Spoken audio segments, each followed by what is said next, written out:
देखे छियो हरदम तोरे सपनमा गे तोरा खातिर खेल जइबो आगे हम तय अपन जान पे गे गोरकी हाँ हाँ मिलै ले बोलैबो तय है आगे सोनरा के दुकान पे अरे मिलैला बजबो तय है सोनरा के दुकान पे कहल गेलैया जे गइबा के कला होय छै बजैबा के कला होय छै गइबा के कला होय छै बजैबा के कला होय छै लेकिन बहुतो गोटा के हंसैबा के कला नहीं होय छै। आओ बीच बीच में हंसे हंसावे वाला गप हमर भाई संजय भाई जी ये एक नंबर के उद्घोषक छै। आओ कुछ गीत अपने सबको सुनाबी मैथिली डुएट गीत हेल बजाइए हे गे तोरा बिना हमरा लागे न मनवा देखे छियो हरदम तोरे सपनमा तोरा बिना हमरा लागे न मनवा देखे छियो हरदम तोरे सपनमा तोरा खातिर खेल जइबो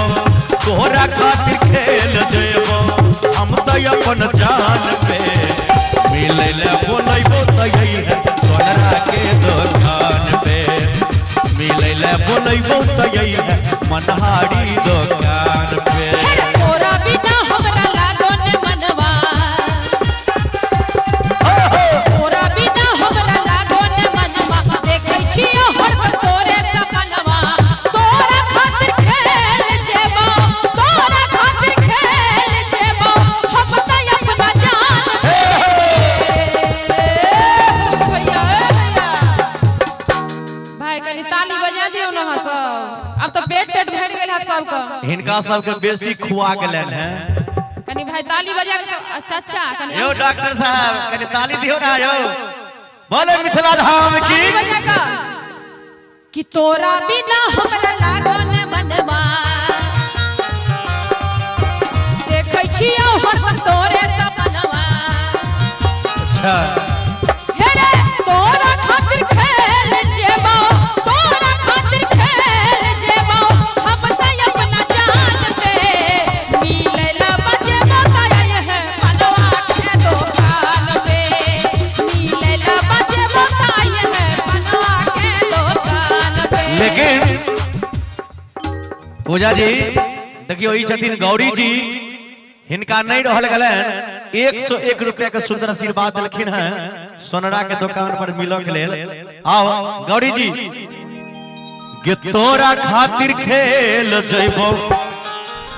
आगे हम त अपन जान पे हम मिलै ले बोलैबो तय है सोनरा के दुकान पे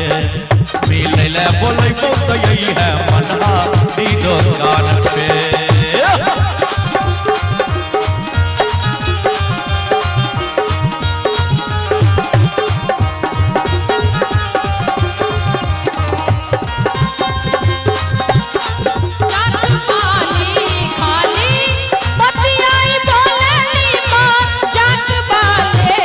दिल वाले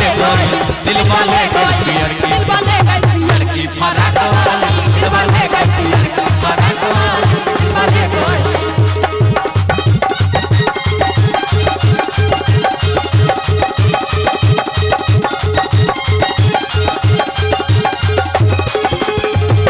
तोरा से बात करबोगे मुलाकात करबो तोरा से बात करबो रे मुलाकात करबो